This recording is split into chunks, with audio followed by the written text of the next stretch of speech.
Hola a todos.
Bueno, chicos, ¿quieren que arranquemos? Para hoy, la clase que les había subido la semana pasada era la de traducción y transcripción. No creo que les resulte muy difícil esta clase porque es una clase particularmente difícil, pero también había algunos que la semana pasada no habían terminado con la de DNA. ¿Quieren que revisemos esas clases? ¿Qué dudas tienen? ¿O alguna anterior? Ah, antes de que me olvide, les voy a habilitar en el campus, no sé si se dieron cuenta ya, pero tienen habilitado el trabajo práctico de esta semana, que es el trabajo práctico de, van a empezar a hacer el aislamiento del DNA. Simultáneamente van a preparar algunas soluciones, porque el trabajo práctico número 1 era, además del trabajo práctico que hicieron conmigo el primer jueves, el primer jueves que estuvieron conmigo, que fue el posterior a esa clase que se suspendió por la lluvia, en esa clase había preparado de soluciones y el TP que hicieron conmigo. Ese preparado de soluciones lo van a ir haciendo conforme vayan necesitando soluciones a lo largo de los trabajos prácticos, para que no lo pierdan. Pero en simultáneo les voy a habilitar una hojita, es un trabajito en el campus que tienen justamente para practicar preparado de soluciones, porque ustedes muchas veces piensan que saben esas cosas y después nos damos cuenta cuando llegan al laboratorio que no lo tienen tan claro. Entonces, les pido que vayan contestando esos problemitas y bueno, cualquier cosa nos preguntan. De todas formas, yo creo que estos problemitas también se contestan solos en el campus, así que, o sea, una vez que lo terminan, tienen la respuesta correcta.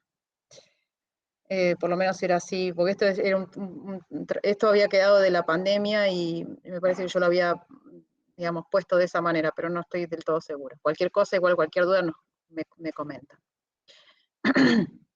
Pero bueno, ya tienen también entonces para descargar el trabajo práctico del próximo jueves que van a hacer con Caro, que Caro ya está de vuelta. Bueno, pasados los avisos parroquiales, díganme cuáles son las dudas que tienen con respecto a las clases teóricas, o problemas, o lo que sea.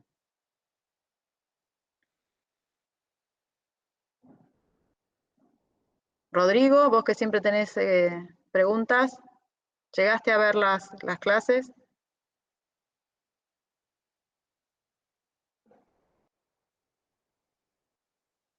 Rodrigo, ¿estás ahí? Hola.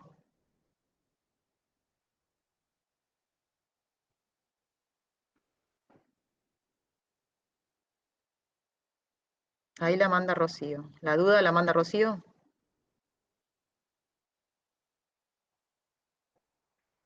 Ok.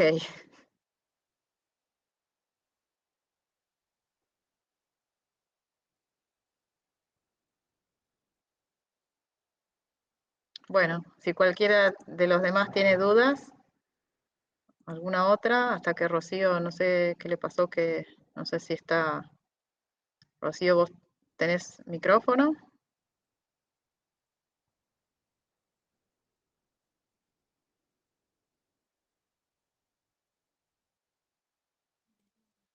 Profe, ¿me escucha?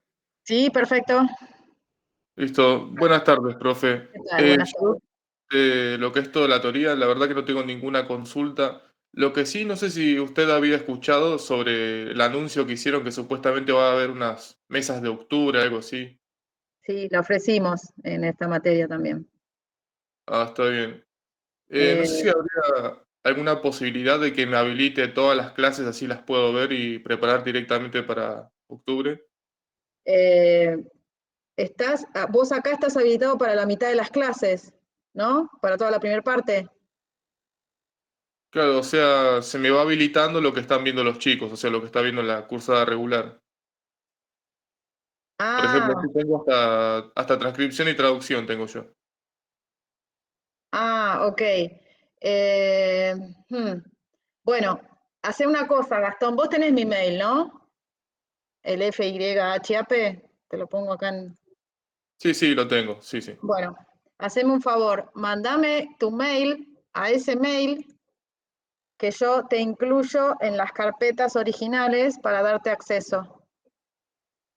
¿Eh? Listo, genial, profe. Yo igual debo tener tu mail, a ver. Vos sos Gastón 299792458 Sí, @hotmail. sí, sí, ese. El del Bueno, número largo. ok. Entonces, ahora cuando termino, te doy acceso a las carpetas originales. ¿Eh? Porque vos estás matriculado en el campus y lo ves a través del campus. No, yo lo veo a través del Drive. O sea, en el celular y Porque yo molecular te di está todo acceso, borrado. claro, te tengo que dar acceso a la otra carpeta. Sí, está bien. Bueno, eh, listo, te tengo que dar acceso a todas las carpetas. ¿Vos tu idea es darlo en octubre entonces? Sí, esa sería la idea, rendirla lo antes posible. Bueno, listo. Listo entonces. Mira cuántas cosas. ¿Qué es el factor sigma en la transcripción de bacterias? ¿Es importante conocer las proteínas del complejo de inicio de transcripción en eucariotas? ¿Puede explicar nuevamente cómo interviene la caperuza, la poliadenilación en el corte de los extremos 5' y 3'? ¿Cómo es el espliceosoma y reordena? ¿Cómo la isomerización y la mutación? Y ayudan en la síntesis de ribosomas, calculo, ¿será? ¿Por qué la absorción de agua cuando se incorpora glucosa es transcelular? ¿Por qué la absorción de agua cuando se incorpora glucosa es transcelular y cuando se incorpora sodio y cloro? En realidad esto no es así, cuando es una es transcelular y cuando... Bueno, no importa. Voy a arrancar por la última, la de transporte. Voy a abrir el de transporte porque es el tema que está primero y después voy para las otras.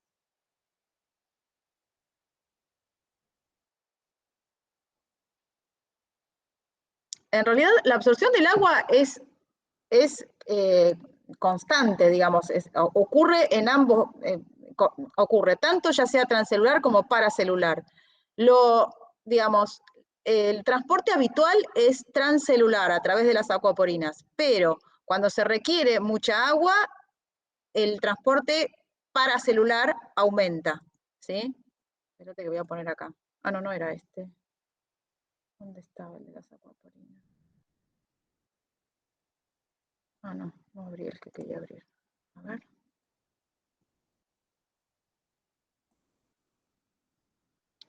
Esto lo vimos en el trabajo práctico, más que nada, ¿no? Yo les había mostrado.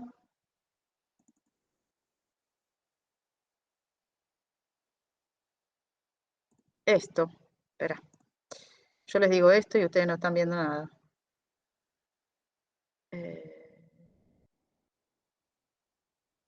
Esto, ¿sí?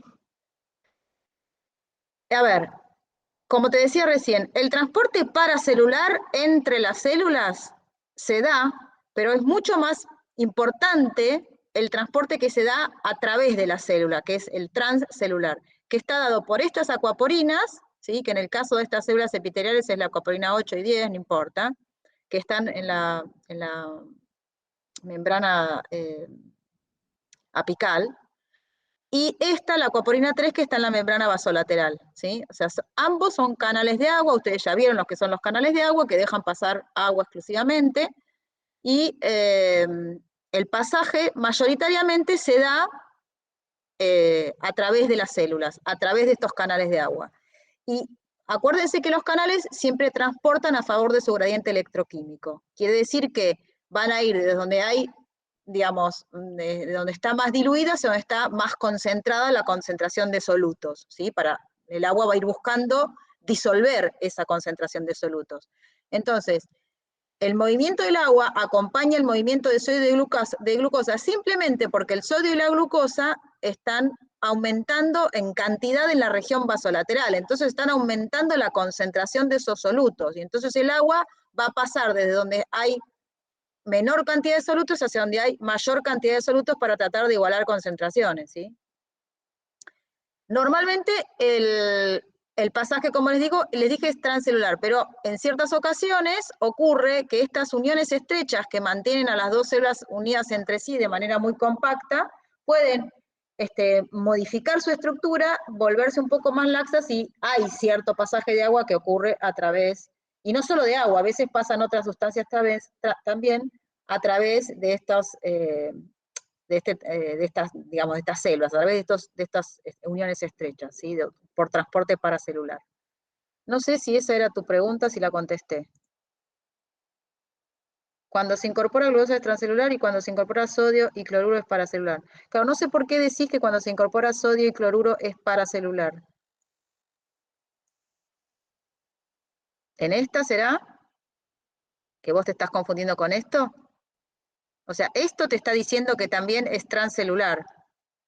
En realidad, esto es transcelular, pero también ocurre como paracelular. Acá lo único que te estaba mostrando es que la mayor absorción de agua se da... ¿Cómo? No escuché.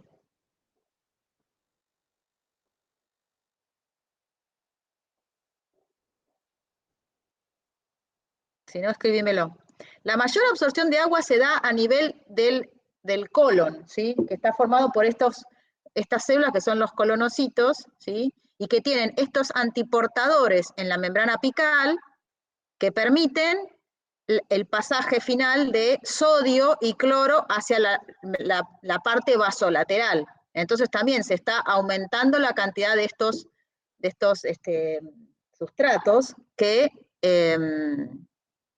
entonces están aumentando la concentración de estos solutos y favorece el pasaje de agua, ya sea transcelular, como está indicado acá, pero también paracelular, que ocurre aunque acá no esté indicado. ¿Se entiende? Justo cuando preguntó no escuché porque se me fue la señal, pero quedó claro la explicación para y trans.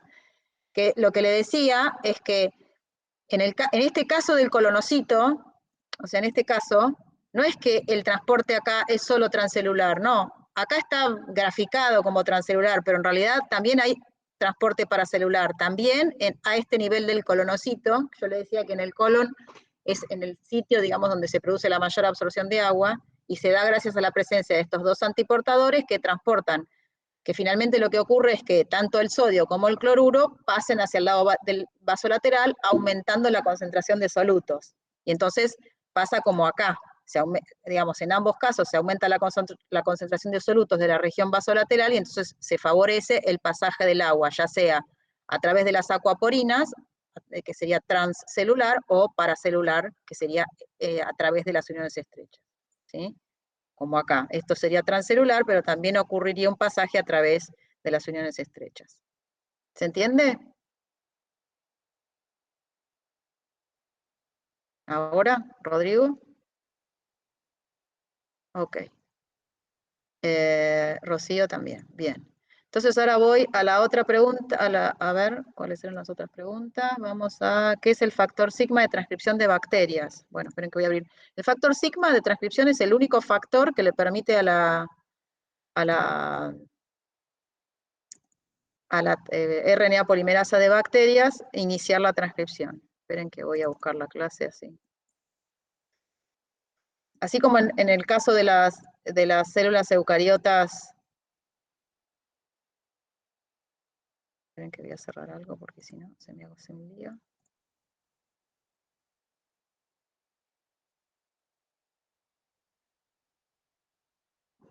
Bueno, el factor sigma,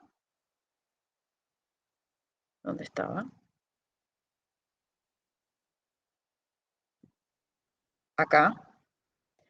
El factor sigma es este factor, es una proteína que se une a la RNA polimerasa de las bacterias y es lo que vendría a ser el TF2H en eucariotas. O sea, es una proteína que le permite identificar dónde está la secuencia promotora, ¿sí? Entonces, en el caso de las bacterias, que son organismos mucho más sencillos, se requiere tan solo la presencia de esta proteína sigma para que la RNA polimerasa pueda encontrar la secuencia promotora y empezar la transcripción desde ahí, ¿sí? En cambio, en el caso de los eucariotas, la TF2D, no TF2H, la TF2D es la que tiene un dominio, que es una parte particular de la proteína, que es la que reconoce, en este caso, a la caja tata. La caja tata es uno de los promotores más, digamos, la primera secuencia que se reconoció como promotora, no es la única, pero es una secuencia promotora muy utilizada, y quien reconoce a esa secuencia es justamente el dominio TBP de este factor TF2D, ¿sí?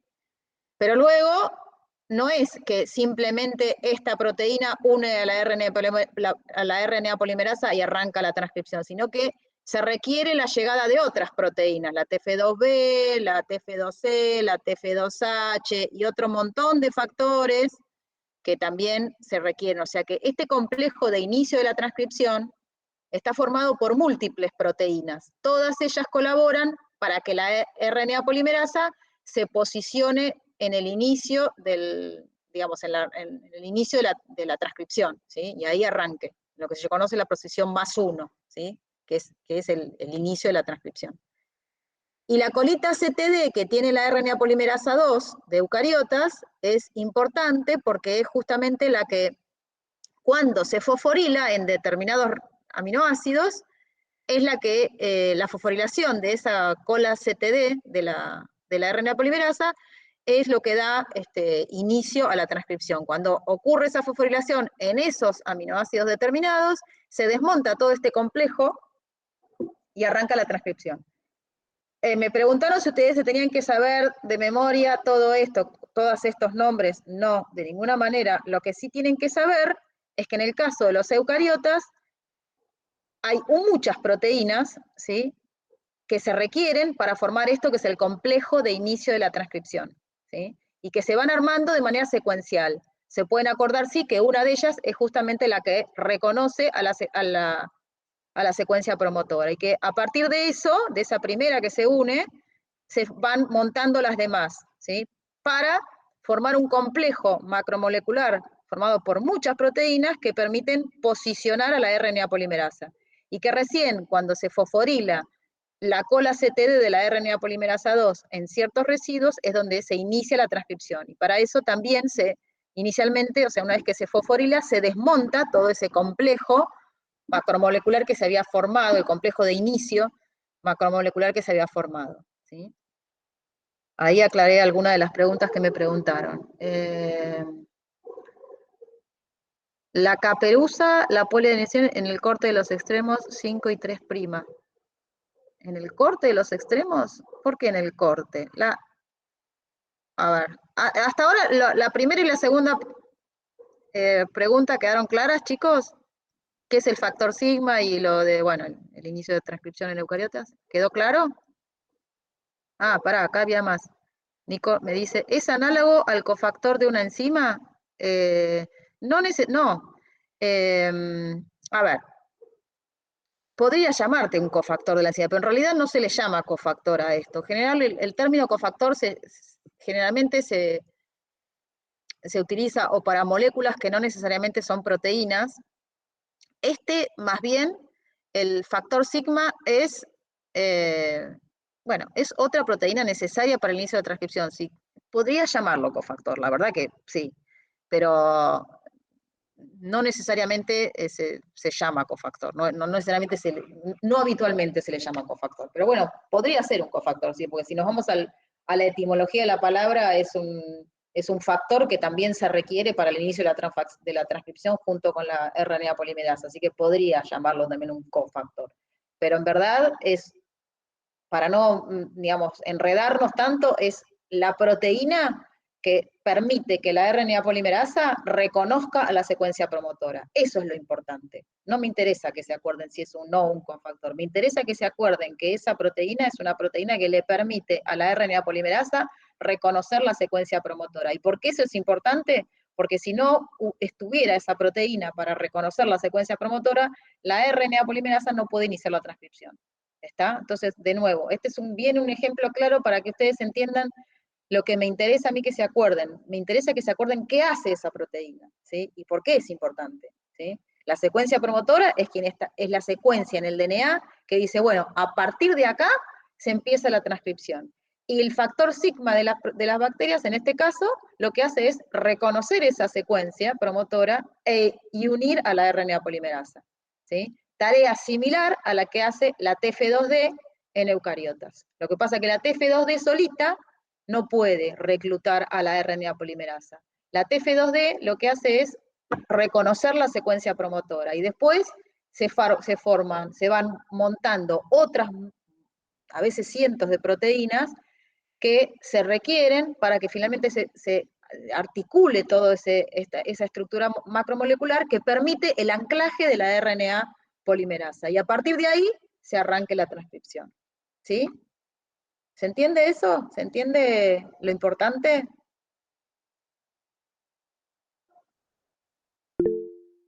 Ok.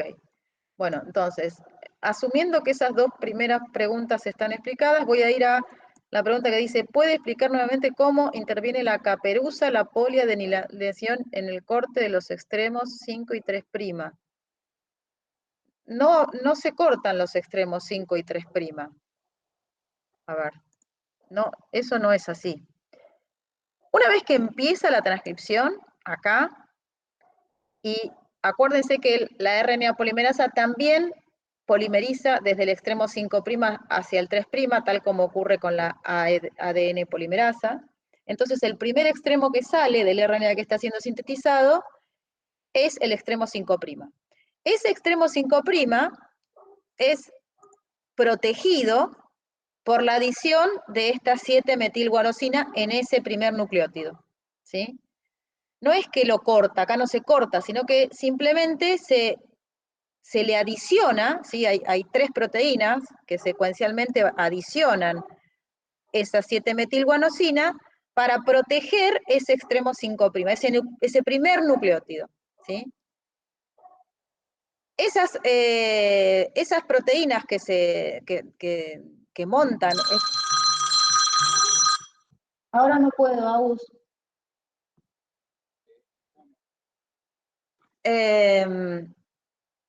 Esas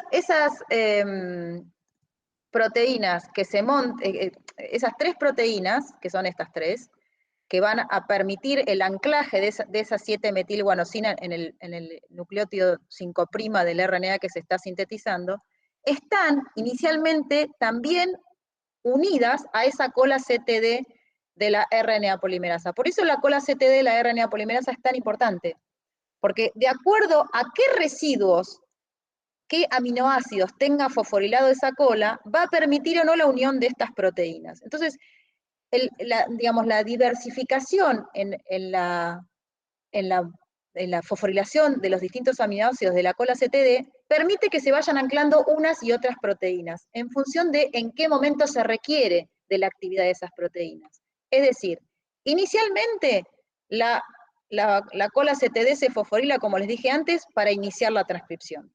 Luego, esa fosforilación permite el anclaje de estas proteínas que van a meter el capuchón de 5', ¿sí?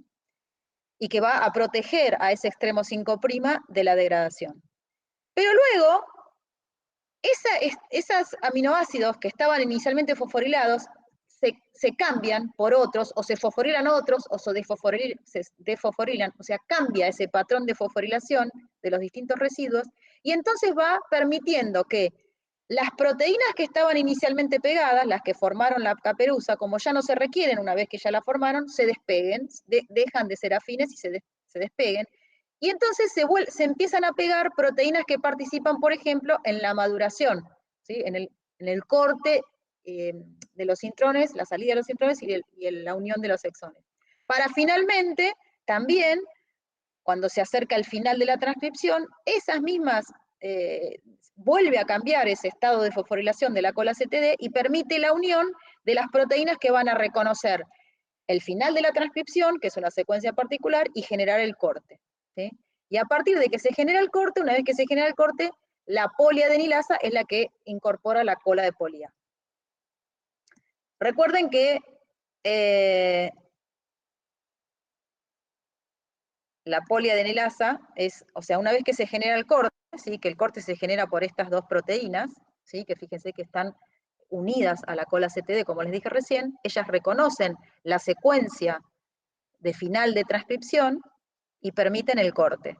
Y una vez que se corta ahí, entonces la poliapolimerasa lo que hace es agregar muchos residuos de adenina, ¿sí?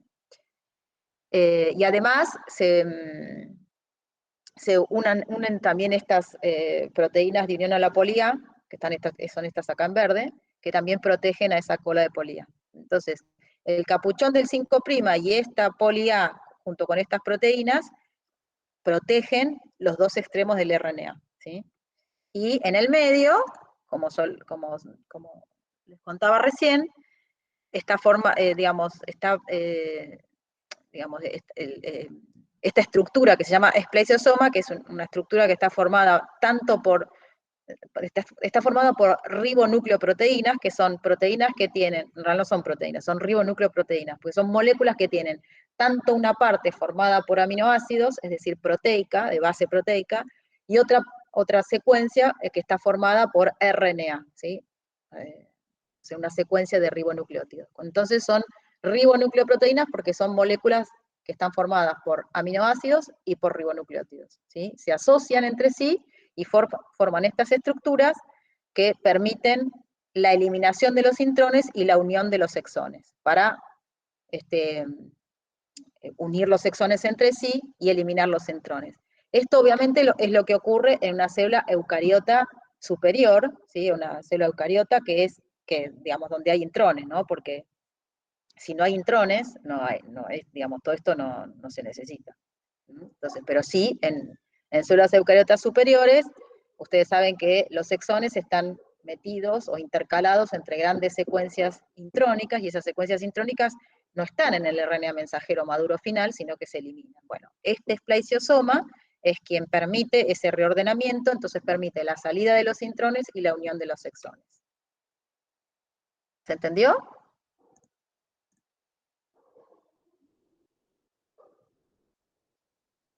¿Cómo la esplesiosoma reordena? Justamente una cosa importante del esplesiosoma, yo les dije recién que son ribonucleoproteínas, ¿no? Bueno, esas o sea, digamos,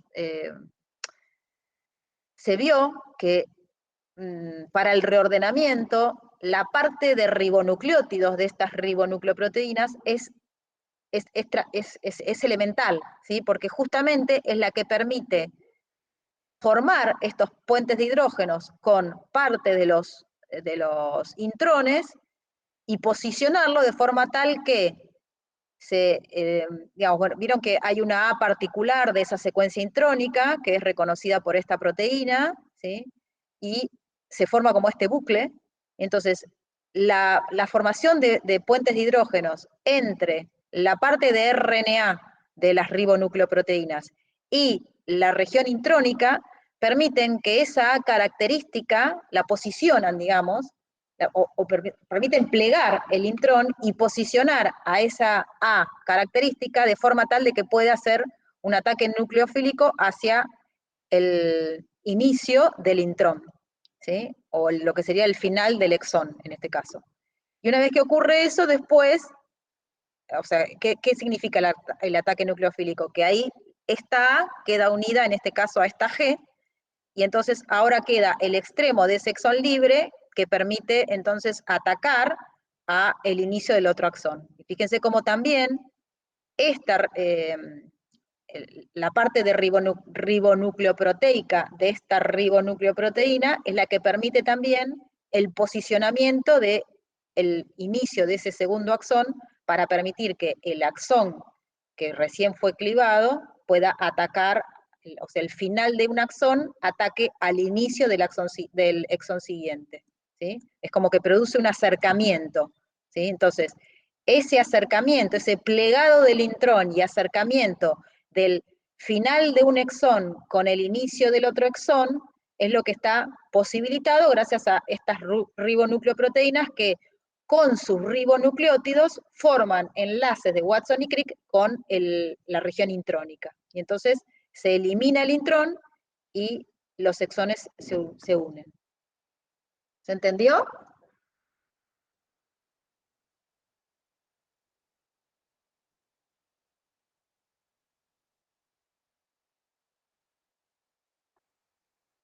No, no, sí se entendió. Ah, no se corta. Ah, sí, profe, entendido. Bueno, ok.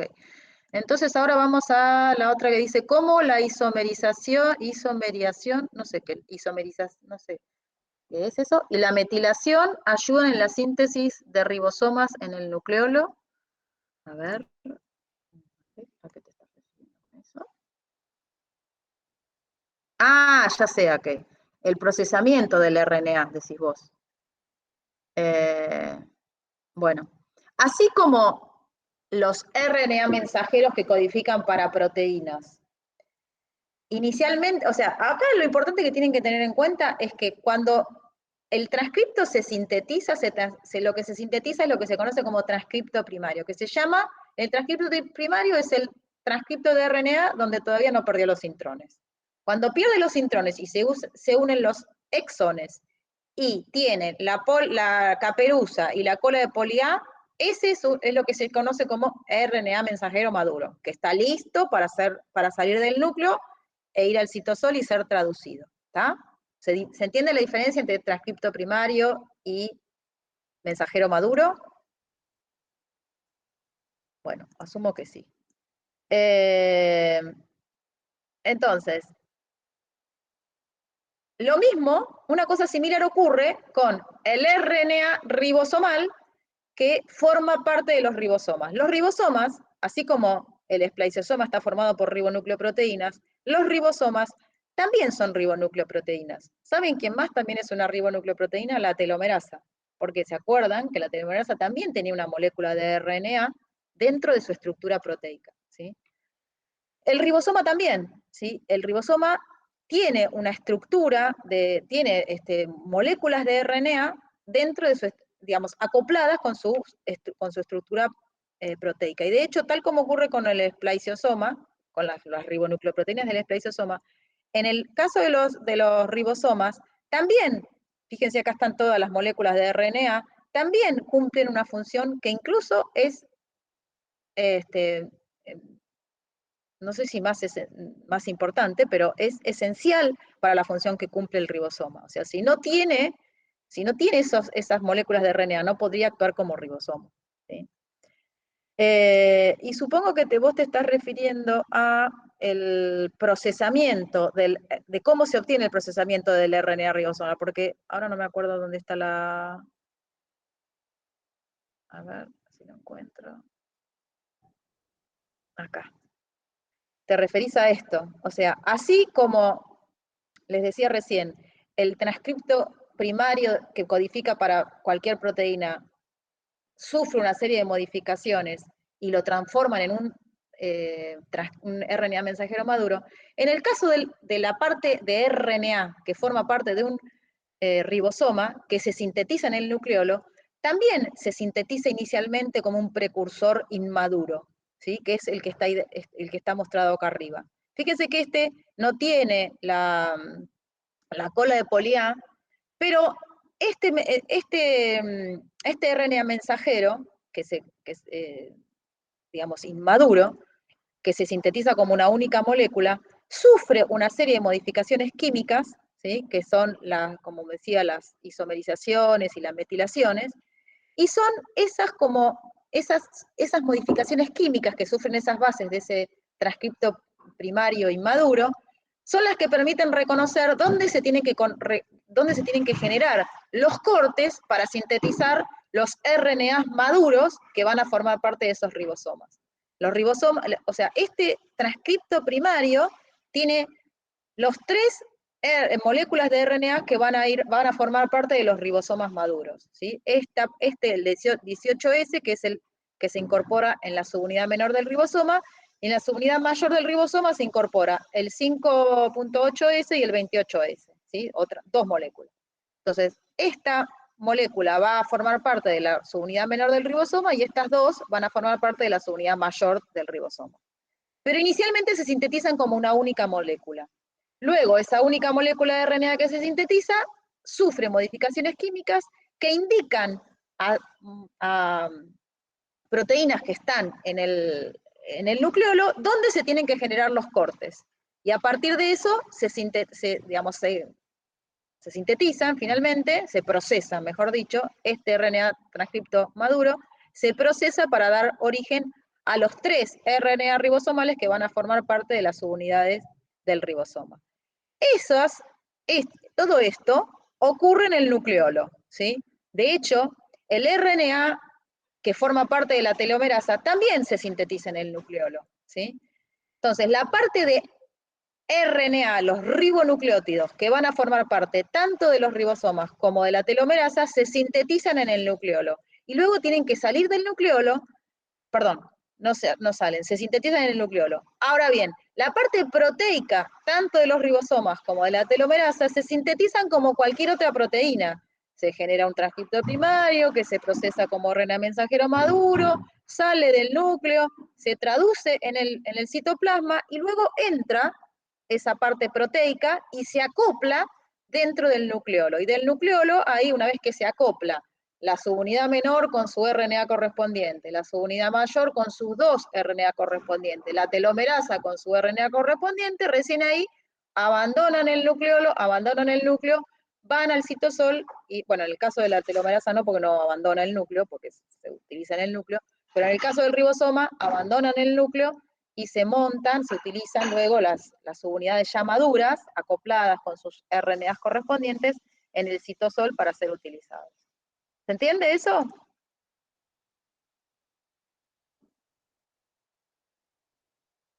Profe, durante la unión de los exones promovida por el esplasiosoma, el ataque nucleofílico es 3' OH hacia el 5'. Sí, es así. O sea, es el extremo 3' OH del exón 1 con lo que sería el 5' del primer nucleótido del exón 2. Bueno, ¿se entendió hasta ahora esto que estuve hablando? Bueno, ahí Rodrigo dice que sí. ¿Qué otra pregunta había? No, ya está. Bueno, contesté todas las preguntas. ¿Alguna otra pregunta de esto o de cualquier cosa?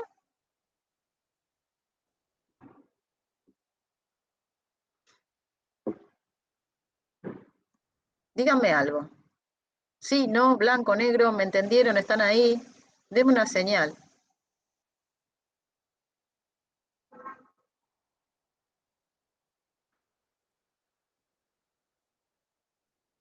Chicos, o me quedé sin internet. No, tengo internet.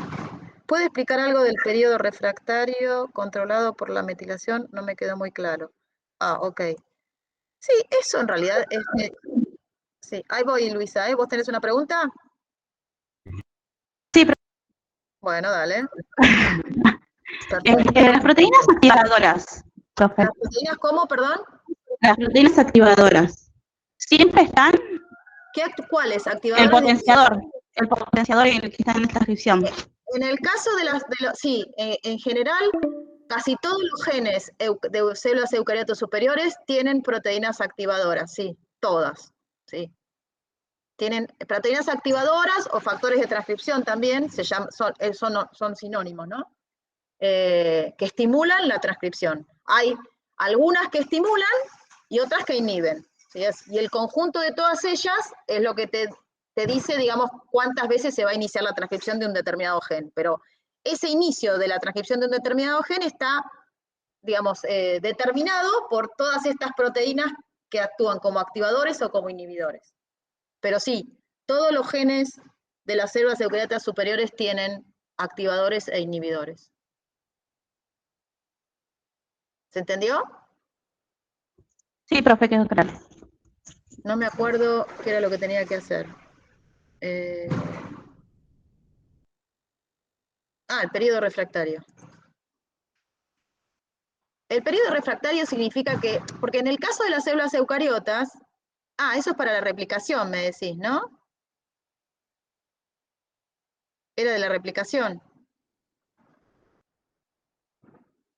Ok, entonces no es esta la diapo.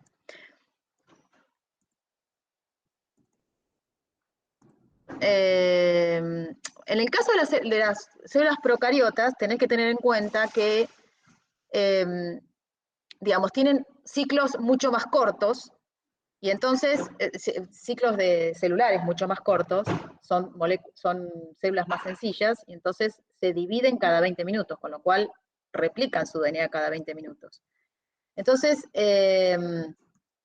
para evitar que se repliquen, porque digamos, es importante que para una célula antes de que se divida, tienen que duplicar su DNA, pero no más veces, ¿sí? Porque si no estarían aumentando la cantidad de DNA y eso no ocurre. Entonces, es importante, digamos, que se inicie esa replicación una única vez por ciclo. Entonces, lo que hacen las bacterias para controlar eso, lo que hacen es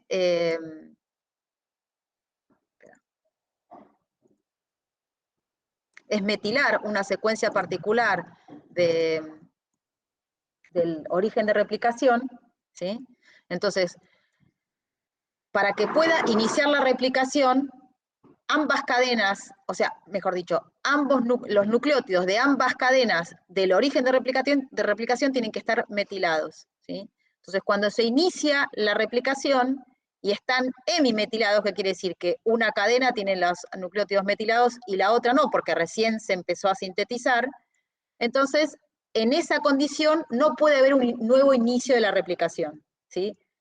Y esto, hasta que finaliza la replicación, hay una proteína, que es esta, la SEC-A, no importa, que mantiene a esa secuencia que recién se inició, que recién se replicó, y evita la metilación. Recién cuando se completó el ciclo, entonces una metilasa metila a la otra cadena. Entonces ahora, estando en esta nueva situación, ambas cadenas metiladas, podría iniciarse un nuevo ciclo de replicación, pero hasta que no se termina, digamos, la replicación, esta proteína evita la metilación de la cadena que recién fue sintetizada, solamente de la secuencia del origen replicación, no todo, ¿no? ¿Se entendió? Es una manera de regular el tiempo en el que se inicia, el momento en el que se inicia la replicación, ¿sí? Y que no se replique más de una vez por ciclo. Esto se nos está por acabar en cualquier momento. Díganme si armo otra reunión. No sé cuánto falta acá. 11 minutos, no, todavía tenemos. Bueno, ¿qué otras preguntas?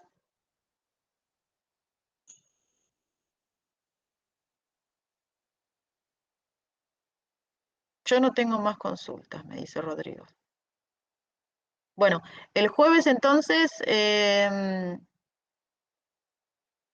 a las 2, ahí con Caro, bájense la guía y hagan los problemas de soluciones, que ustedes siempre creen que son tontos y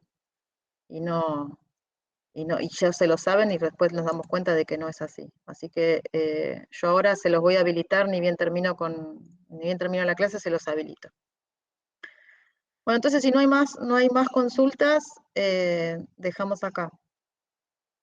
Luisa, ¿no tenías más consultas?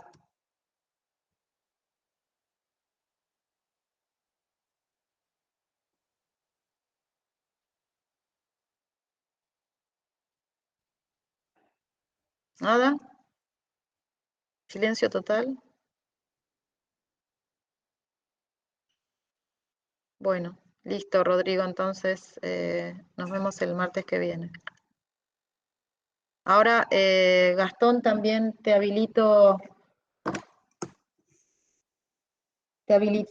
para que puedas entrar a la carpeta de los otros, para poder acceder a los otros teóricos. Listo, profe, muchísimas gracias. No, por nada. Bueno, entonces chicos, si no tienen más dudas, más cosas que decir, cortamos nomás. Cualquier cosa, si estamos haciendo el TP, podemos mandarle mail. Sí, obvio, siempre que puedan, siempre que tengan dudas, me mandan mail. Sí, sí, de lo que tengas dudas, Rodrigo, no hay ningún problema.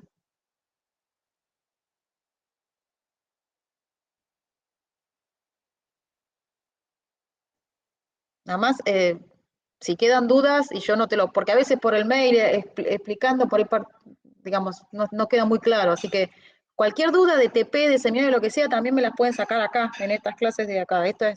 Son clases para abordar todo tipo de dudas. Pero sí, mandame mail, no hay ningún problema.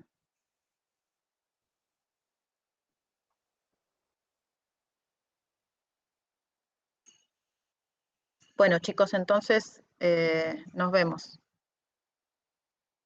Chao, profe, hasta el martes. Hasta el martes. Chau, chau.